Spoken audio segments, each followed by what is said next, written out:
So, there I was, barreling down the dark interstate at around 2 a.m., the headlights of my rig cutting through thick fog that had rolled in from nowhere. Driving at night was routine for me. I'd been hauling loads across the country for years, seen every kind of weird and unsettling thing you could imagine. But this night was different. I'd picked up a load in California, aiming to deliver in Colorado by sunrise. It was a long haul, but the road had always been a friend, even if a strange one at times. After all, there's something about the hum of an engine and the sight of nothing but open road stretching in front of you that can make you feel invincible. Until that night, about 2 hours into my trip, the road narrowed, twisting through a stretch of deserted forest. The GPS warned me this route could be risky, but I'd driven it before and figured I could handle it. As I rounded a sharp bend, a figure darted across the road. I hit the brakes hard, heart hammering, and barely managed to avoid hitting whatever it was. When the dust settled, I looked around. No one. Just an empty road, trees towering on both sides, silent and still. I pulled myself together, thinking maybe I'd just seen an animal, maybe a deer, but then there was something else. A noise, a whisper. Through my open window, something was whispering my name. The hairs on the back of my neck prickled as the whispering grew louder, more insistent. I closed the window, figuring I was just tired, imagining things. But as I drove on, I couldn't shake the feeling that someone, or something, was watching me from the shadows. I pushed the accelerator, eager to get out of that forest stretch. Then my truck's radio, which I had left off, crackled to life.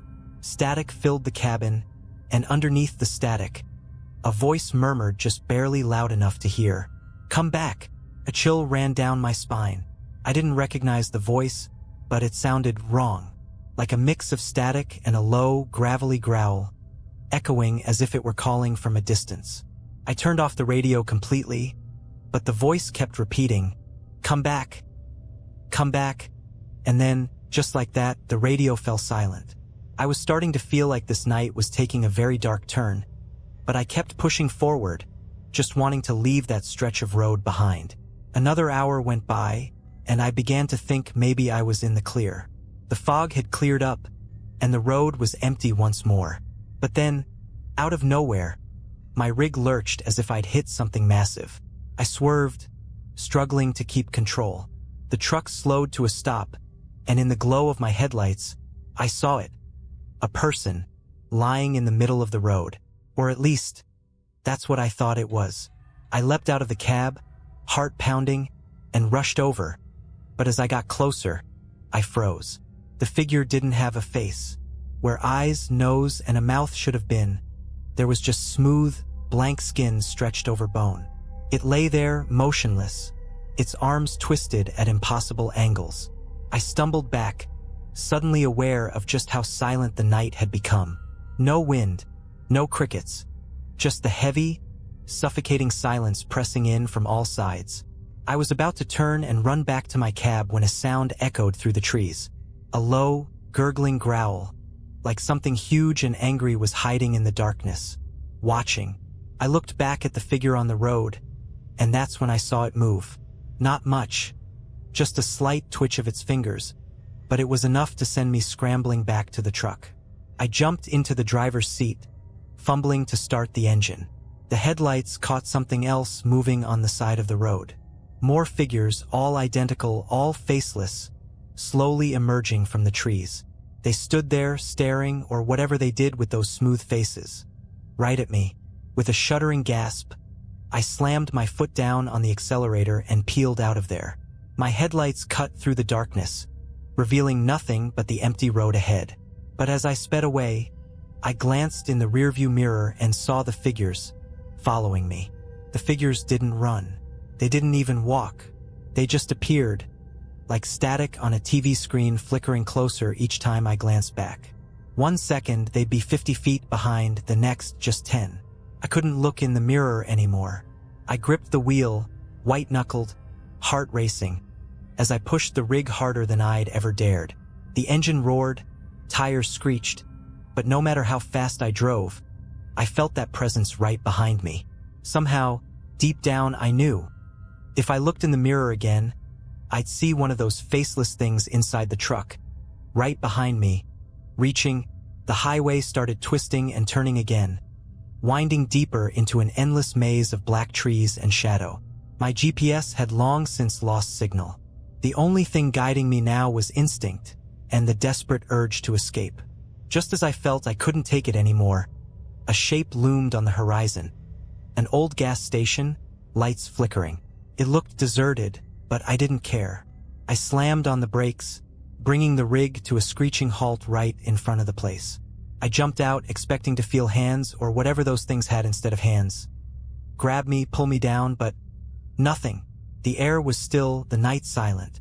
I glanced around, heart still pounding, but the road behind me was empty. No figures, no whispers, nothing. I took a few shaky steps toward the gas station, wondering if I'd imagined the whole thing. But the voice on the radio, that low, distorted growl, still echoed in my mind. As I stepped inside the gas station, I took a look around. Rows of dusty shelves were stocked with snacks that looked like they hadn't been touched in years. The air was thick with the smell of mildew and something else, something metallic. Behind the counter was a clerk, his face obscured by the shadows. He didn't move, didn't speak. "Hey," I managed, voice shaking. "Phone. Do you have a phone?" The clerk lifted his head slowly, and my stomach dropped. His face was wrong. Too smooth, like his features had been blurred, melted together. And his eyes, small, black, bottomless pits that swallowed the light. "I'd leave if I were you," he rasped, voice crackling like dead leaves underfoot. "You're not supposed to stop here." What?" I stammered, trying to back away. "They don't like it when you stop," he said, and his mouth twisted into a grimace, teeth too sharp, too white, in the dimness. "You'd better get back in your truck and keep going. Otherwise, they'll find you." I didn't need to be told twice. I turned and bolted out of the gas station, practically diving back into the cab. As soon as I slammed the door shut, the headlights flickered on by themselves, casting their eerie glow across the empty road. Only, the road wasn't empty anymore. A figure stood directly in the beam of my headlights, just a few feet away. It had no face, just like the others, but this one was wearing an old, torn trucker's jacket, like it had once belonged to someone like me. And draped over its shoulders, barely visible in the dim light, was a chain, thick, rusty, with a padlock that looked as old as the road itself. The thing tilted its head to one side, almost curious, and then it took a step forward. My foot slammed on the gas before I could think. The truck lurched forward, headlights blazing as I barreled right toward it. But the figure didn't move. It just stood there, waiting. And as I passed through it, as if it was made of mist, my whole body went ice cold, a chill that froze me to the core. The radio crackled again. "Turn back," the voice whispered, as if it was right next to my ear, making the hair on the back of my neck stand up. "Turn back." The truck roared forward, but the road in front of me wasn't the road I remembered. The familiar twists and turns were gone. Instead, I was hurtling down a straight, narrow stretch lined with endless black trees. No landmarks, no signs, just an endless path that seemed to go on forever.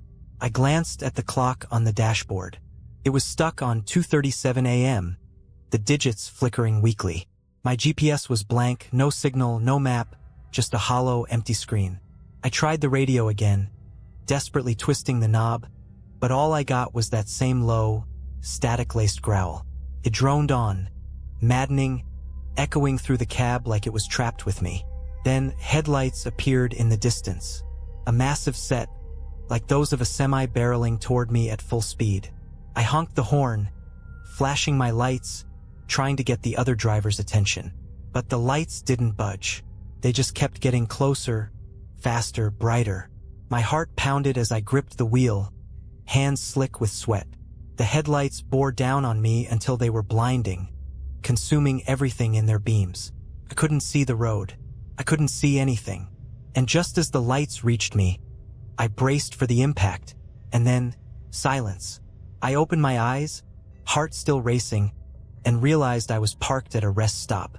A regular, run-down, quiet rest stop. The cab was still, the headlights shining onto an empty lot surrounded by dark trees. The clock read 5:47 a.m., and a faint, grayish light crept over the horizon. Morning was coming. I sat there for a few moments, shaken, wondering if I'd dreamed the entire thing. My fingers were stiff and aching from how tightly I'd gripped the wheel. My throat was raw from shouting, but the truck was fine. Everything was fine. I was parked like I'd just pulled over for a break. In a daze, I climbed down from the cab, rubbing my eyes. I looked around the empty rest stop, trying to get my bearings. The first thing I saw was another truck parked a few spaces down. It was an old, rusted rig that looked like it hadn't moved in years. And then I saw him, a man, standing just behind the truck, staring at me. He was wearing an old, worn trucker's jacket, and across his shoulders, slung like some kind of twisted burden, was a heavy chain with a padlock. I couldn't see his face, not clearly anyway. His features were shadowed, but I could feel him staring, like his eyes were burning right into me. I turned to get back in my truck, to get away from him, but as I moved, he called out in a voice as hollow and empty as the static on my radio. "They don't like it when you stop," he said, almost a whisper, barely audible over the hum of the engine. "If you keep going, they might just let you go. But if you stop again, you'll never make it out." I climbed back into my truck, hands shaking as I started the engine. I didn't look back. Couldn't. As I pulled out of the rest stop, I forced myself to focus on the road, to keep my eyes forward. The sun started to rise, its light breaking through the trees, washing over the road in front of me. But even as I left the rest stop behind, even as the sky turned from gray to blue, I could still feel his presence, a shadow lurking in the rearview mirror. And somewhere, in the distance, I heard a low, static-laced whisper trailing after me, like a faint echo from another world. "Turn back." I kept driving, and to this day I haven't stopped. Not at night, not in the fog, not when the whispers come through the radio, because I know that if I ever stop again, they'll be waiting. It was about midnight when I took a wrong turn off Interstate 80 somewhere in Nebraska. I'd been on the road for almost 14 hours straight, hauling my load across 3 states. Sleep wasn't an option. I had to make it to Denver by morning. I'd been through these back roads countless times, so the detour didn't bother me at first. But as the minutes ticked by, I couldn't shake the feeling that something was wrong. The night was unusually still. Even the usual chirping of crickets and rustling of tree branches seemed absent.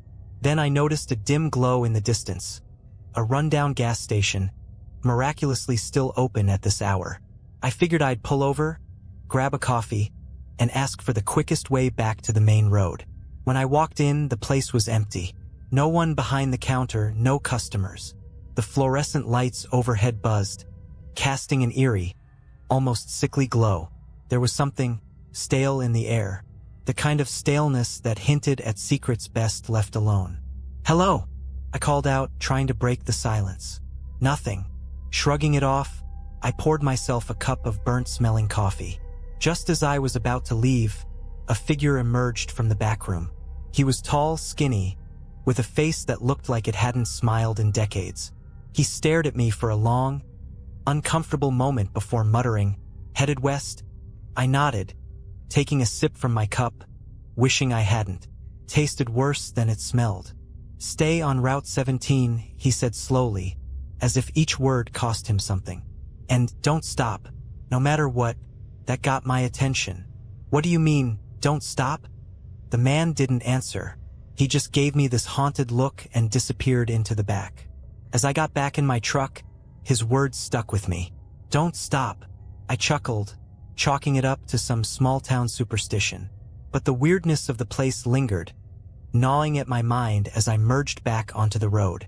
It wasn't long before I saw it. A thick fog started rolling in, so dense it seemed to absorb the beams of my headlights. In the middle of nowhere, I couldn't see 10 feet in front of me. My grip tightened on the wheel as I pressed on, ignoring the instinct to slow down. Then, out of the fog, something appeared. At first, I thought it was another truck, but as I got closer, I realized it was something else. An old, battered car, creeping along in the same direction I was heading. The car's taillights flickered like they were barely holding on. It was too slow, so I pulled into the other lane to pass it. Just as I drew alongside, I glanced over and froze. Inside, the driver was slumped over, his face pale and lifeless, eyes wide open, staring straight ahead. He looked like he'd been dead for days. My heart slammed against my chest. Before I could fully process what I'd seen, my truck swerved back into the right lane, and I floored it, desperate to put as much distance as possible between me and that car. But no matter how fast I went, the car stayed behind me. The headlights of that old car never faded, locked onto my truck like some hellish beacon.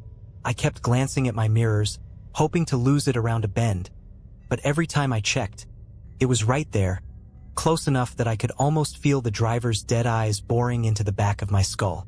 I kept replaying what the guy at the gas station had said. Don't stop. The fog seemed to thicken, clinging to the road in thick, twisting wisps. My headlights barely cut through it. At this point, all I could see was the road immediately in front of me and those relentless headlights following behind. I kept one eye on the road and one on the clock, 2:17 a.m. It was a little over an hour since I'd left the gas station.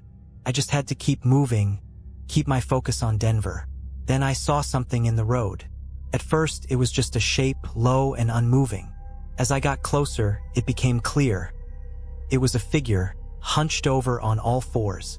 A person, crouched in the middle of the highway, head down, hair hanging limp over their face, unmoving. My foot hesitated on the brake, every instinct screaming at me to slow down. But that voice in my head repeated, "Don't stop. Don't stop." So I gritted my teeth and hit the gas. I veered to the left, my tires skidding slightly as I swerved around the figure, narrowly missing it. Just as I passed, I caught a glimpse of the person's face, or what should have been a face. It was pale, blank, with hollow, empty eyes staring straight ahead, unblinking, and worse, turned, ever so slowly, to watch me pass. My heart hammered in my chest as I forced myself not to look back, focusing only on the road ahead. But just then, something even stranger happened. The car behind me suddenly sped up, as if it, too, was trying to avoid that figure. It swerved erratically, almost losing control, before managing to right itself. That was the first time I felt it, the bizarre sense that maybe that thing wasn't chasing me. Maybe it was trying to outrun something else. But that didn't make sense, did it? A dead driver still driving? My mind raced, trying to rationalize it all, but the fear kept me grounded. All I could do was keep my foot pressed on the gas and push forward, faster and faster, as the fog seemed to close in tighter, wrapping around the road like some kind of living, breathing thing. And then, just ahead, the fog parted, and another figure appeared, standing in the center of the road. This time, it wasn't crouched or motionless. It was upright, tall, and waiting. The figure loomed in the middle of the road, a shadowed shape with its face turned toward me. Its arms hung stiffly by its sides, fingers outstretched like claws, as though it were ready to grab onto anything that dared get close. Couldn't stop. I wouldn't stop. I gripped the wheel and barreled forward, the truck's engine roaring as I pressed down harder on the gas. But just before impact, the figure shifted. No, it melted. It seemed to dissolve, reforming beside my window as I flew by, gliding effortlessly with the speed of my truck. My heart stopped. His face was there, right outside my window, staring in at me. It was a man, or at least it used to be. His skin was translucent, stretched tightly over his skull, and his eyes were pure white, empty and endless. His mouth hung open in a silent scream, jaw unhinged in an expression of pure, primal terror. I felt an icy chill radiate from the glass, seeping through the window and into my bones. Then, as suddenly as he appeared, he was gone. I glanced into my side mirror, half expecting him to still be there, clinging to the side of the truck. But the mirror only showed empty road behind me, winding back into the mist. Except, the headlights were gone. The car, the one that had been tailing me, had disappeared. I took a shaky breath, almost relieved, But my grip didn't relax. Something wasn't right. That car couldn't have vanished without a trace. And the fog, it was thicker than ever, swirling around me like smoke from a fire. I felt trapped, like the road was shrinking, closing in. That's when I heard it. The unmistakable sound of footsteps on the roof of my truck. Slow, deliberate footsteps, moving from the back of the cab toward the front. I couldn't make sense of it. There was no way anyone could be up there. We were still moving at high speed. But the sound was undeniable. A heavy, measured pace. Like someone was walking, taking their time, confident I had nowhere else to go. Then something tapped against the windshield from above. Once, twice, with a strange, rhythmic beat, like someone drumming their fingers. I barely breathed. My knuckles were white on the wheel as I kept my eyes fixed on the road, praying I'd see some sign of civilization, some light, any break in this nightmare. Then, slowly, the sound shifted. It was no longer tapping. Now, something was dragging its nails across the roof, like claws scraping against metal, inching closer and closer to the edge of the windshield. The fog was thick, blanketing the road, making every second feel like an hour. And then I saw it, emerging from the fog, stretching across the road in long, jagged letters that looked like they'd been carved into the asphalt itself. Turn back. The words stretched on for at least 50 feet, glistening wet and fresh in the darkness. But I knew those letters hadn't been there a moment ago. The scratching stopped. The air around me grew thick, almost suffocating, as if something enormous was crouched just above, waiting. I couldn't turn back now. The words "turn back" faded into my rear view as I pressed on, my hands trembling on the wheel. The silence was almost worse than the scratching had been. It felt like something was biding its time, waiting for me to make one wrong move. The fog tightened around my headlights, so dense it was like driving underwater. Every instinct screamed at me to pull over, to turn around, to do anything but keep going. But the guy at the gas station's voice rang in my head again. Don't stop, no matter what. Then, out of nowhere, the radio crackled to life. The static was loud, filling the cab with harsh white noise. I jumped, my eyes darting to the dials, but my hand froze mid-reach as something came through the static. A voice, low and strained, like it was fighting to be heard. It was my own voice. Shouldn't have come this way. My blood turned to ice. I was hearing myself, the same tone, the same exact words I'd spoken to myself just before seeing that first figure in the road. The voice continued, whispering things I'd only thought in my head, fear bubbling up with every word. You've gone too far. No turning back. My heart pounded as I struggled to ignore the radio, but the voice grew louder, overlapping, each version of my own voice layered over the other until it was like a chorus of fear. And then, they all fell silent, replaced by a single hoarse whisper. He's here. In that instant, my headlights revealed something up ahead. A figure, no, several figures, lined up along the edge of the road. They didn't move. They just stood there, watching as I drove by, their faces shrouded in shadows, but I could feel their eyes following me. One of them lifted a hand as I passed, pointing, and slowly, almost imperceptibly, each one of them turned their heads in the same direction, as if guiding me somewhere, their eyes tracking me like I was prey. I could feel the weight of their gaze, heavy and consuming, as I gripped the wheel, desperate to outrun whatever this was. I forced myself to look straight ahead, my pulse hammering, barely breathing, hoping this would end. Then the road began to twist, bending into turns that shouldn't have been there. I knew this route and it was supposed to be a straight shot, but now it was winding and narrow, and every turn felt like it was leading me deeper into some unseen trap. And that's when I saw the headlights behind me again. Only this time there were two sets. One came closer, accelerating fast, the light growing brighter, almost blinding in my mirrors. The other stayed back, as if keeping its distance, watching and waiting. My hands were slippery with sweat as I tightened my grip, the truck rumbling as I sped up. But no matter how fast I went, the headlights behind me got closer and closer, like they were chasing me, herding me forward down this cursed road. I glanced in my side mirror, And that's when I saw something that made my stomach drop. There was a figure in the passenger seat beside me.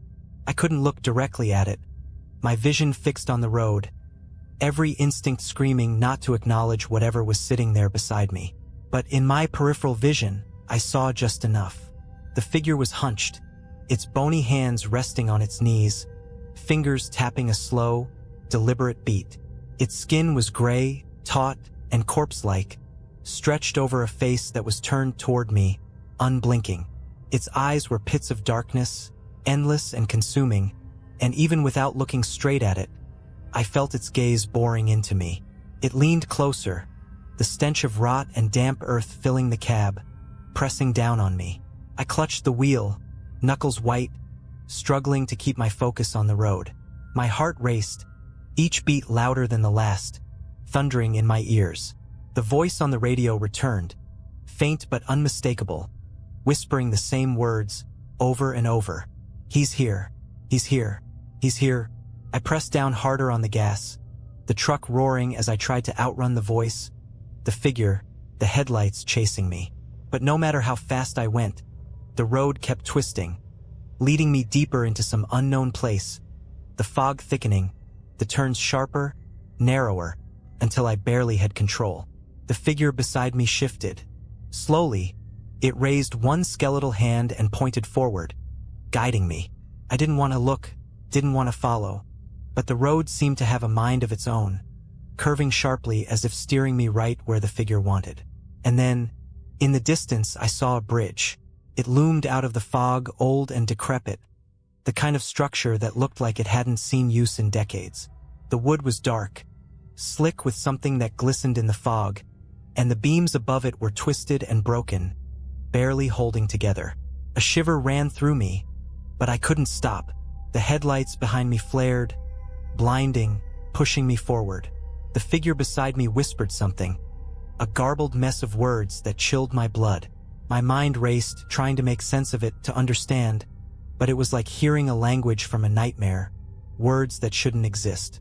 As I approached the bridge, the figure leaned in, closer than ever, so close I could feel the cold radiating off it, freezing the air between us. Its lips cracked open, and for the first time, it spoke clearly. "You can't escape. He's waiting." My pulse skittered. I could barely breathe. The bridge stretched out before me, endless and dark, a chasm below it that seemed to go on forever. I wanted to slam on the brakes, to turn around, but the figure's gaze pinned me in place, a weight that rooted me to the seat. Then, just as my front wheels hit the bridge, the headlights behind me went dark. The road behind me disappeared into the fog, swallowed whole, leaving only silence. And that's when I heard it. A low, deep growl, rumbling up from beneath the bridge. It was an animalistic sound, primal and hungry, echoing through the night like a warning. My heart hammered, my skin cold as I gripped the wheel, inching forward, barely breathing. The sound grew louder, closer, as if something was moving up from the darkness below. I risked a glance at the figure beside me, desperate for some hint of what was happening. But it was gone. The passenger seat was empty, the stench of rot lingering, but the figure had vanished without a trace. Then, with a crack, the bridge beneath me shuddered, with splintering as something massive began to move below. The bridge groaned under the weight of the truck, the wood buckling, shifting, as if something immense and alive was moving just beneath the surface. The fog thickened, swallowing the edges of the bridge and turning everything outside my windshield into a dense, suffocating wall of gray. I was trapped, caught on this ancient, crumbling bridge with nowhere to turn, no way to go but forward. And then, out of the fog ahead, I saw it. A figure tall and unnaturally thin, standing directly in the center of the bridge. Its body seemed to blend with the mist, limbs elongated and warped, twisting into unnatural angles. I slammed on the brakes, the truck skidding to a halt just feet away from the figure. My hands were shaking as I watched it stand there, motionless. For a few moments, nothing happened. I thought maybe it was just another apparition, something that would vanish if I just blinked or looked away. But then it began to move, its head tilting, jerking toward me as if it had finally sensed my presence. It took a step forward, the wood creaking under its weight, and I saw its face for the first time. It had no eyes, just empty, hollow sockets staring into me, somehow seeing everything. Its mouth stretched impossibly wide, twisted into a grotesque grin that seemed to grow larger with every step. The closer it came, the more I felt my courage drain away, replaced by a cold, numbing fear that gripped me from head to toe. The growling sound beneath the bridge grew louder, now accompanied by the splintering of wood as the structure gave way piece by piece. Whatever was down there was rising, and it felt like the whole bridge would collapse at any moment. I knew I had seconds left to decide. Somehow, I forced myself to move. I slammed the truck into reverse, trying to back up, but the bridge shuddered violently, lurching downward as the beams split and cracked. The headlights flickered, casting strange, twisting shadows across the fog, illuminating the creature just inches from my hood. Its fingers stretched out, reaching for me. With a primal scream, I threw the truck back into drive, my only choice to plow forward, straight toward the figure. The truck lurched, its wheels skidding across the splintering wood, but I kept going, pressing down on the gas with everything I had. The creature let out a shrill, inhuman scream, its mouth widening even further as I barreled straight into it. I braced for impact, but when I hit, the figure exploded into mist, vanishing as though it had never been there. The truck roared onto the other side of the bridge, but the growling below followed me, relentless. In the rearview mirror, I saw the bridge behind me collapse into the chasm, the fog closing in as planks and beams tumbled into darkness. I kept driving, not daring to stop until the fog finally thinned and the road opened up. My heart pounded as I reached a crossroads, the signs pointing toward Denver glinting under my headlights. It was over. Somehow I'd made it. But as I rolled to a stop to catch my breath, something caught my eye in the rearview mirror. Just a glimpse, but enough to send a cold chill down my spine. In the shadows at the edge of the road, barely visible in the dim light, was the figure. Standing there, motionless, its hollow eyes locked onto me. I didn't wait. I slammed the gas, tearing down the highway, heart racing, knowing that I'd left something back on that bridge, but something else had followed me. I never liked taking the night shifts, but as a truck driver, you don't always get a choice. You just take the load and go. That night, the dispatcher called late, saying they had a last-minute job for me. A run out to a small town in the middle of nowhere. One of those places that barely appears on a map. And yeah, it sounded a bit weird. The guy on the phone wasn't our usual dispatcher, just some low voice with too much static in the background. But it paid double and I wasn't about to turn that down. I should have turned it down. Around midnight, I was on a narrow highway, trees dense on both sides, swallowing up any light besides my headlights. The road was dead empty. Not a single car passed me in the last hour. Radio static buzzed quietly in the background, the only sound besides the hum of the engine. A good way to stay alert, I told myself. But something in the air felt wrong. The kind of feeling you get when someone's watching you, even if you're all alone. After a while, I started noticing strange signs along the road. Nothing like the usual mile 25 or no littering ones. These were old, rusted, barely hanging on their posts. I squinted as one came into view. It had no words, just a hand-painted symbol of a twisted figure. Its head was cocked to one side, its limbs longer than humanly possible. That uneasy feeling grew worse. I turned my eyes back to the road, shaking it off as just some prank from local kids. But then the radio crackled louder. Through the static, there was a faint voice. Just a whisper, like someone far off. "Turn around," it said. Then, nothing. I laughed a bit, chalking it up to a prank or my own sleep-deprived mind, but I turned the volume down anyway. After about 20 minutes, I saw something in the road up ahead. A silhouette, maybe 30 yards away, walking along the edge of the highway. Just a shadow in the glow of my headlights. At first, I thought it was an animal, but as I got closer, I realized it was a person. They wore a long, tattered coat and didn't seem to notice my truck barreling down behind them.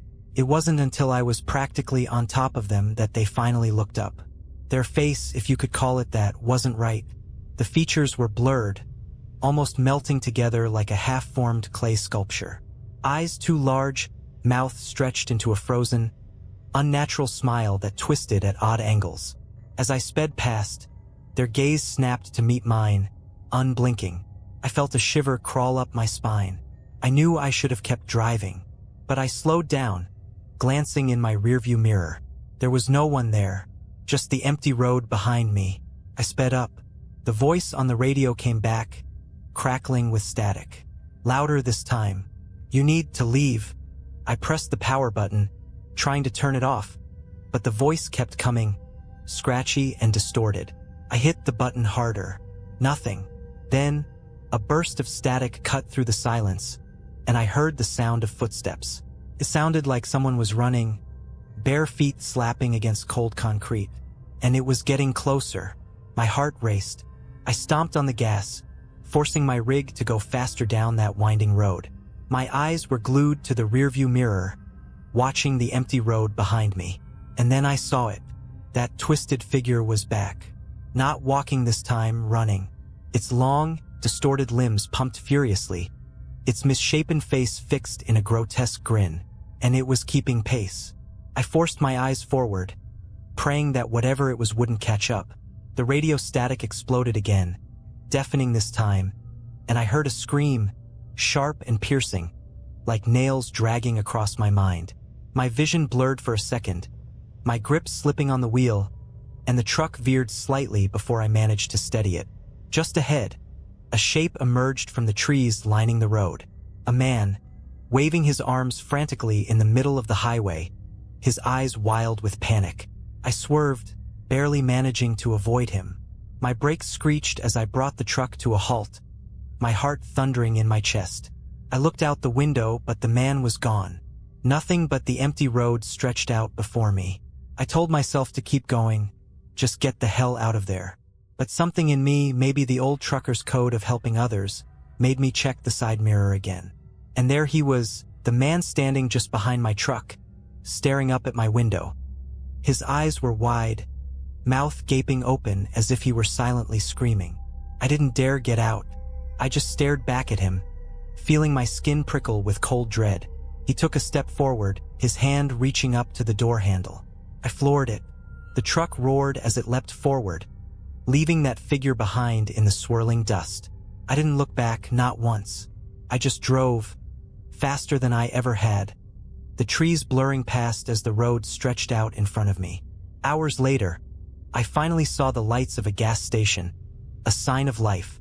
I pulled in, barely able to keep my hands steady as I climbed out of the cab. The attendant looked at me, eyes narrowing as he took in my pale face and trembling hands. "You all right, buddy?" he asked. I opened my mouth to answer, but I couldn't find the words. How could I explain what had happened? Then I glanced at the window of the gas station and froze. There, reflected in the glass, was that figure, standing just behind me, its twisted face smiling back at me through the night. I stumbled back, blinking hard, praying that my eyes were playing tricks on me. But there it was, clear as day in the reflection, a contorted figure with that wide, unnatural grin, lurking in the shadows just beyond the gas station's glow. I whipped around to face it, fists clenched, ready to defend myself.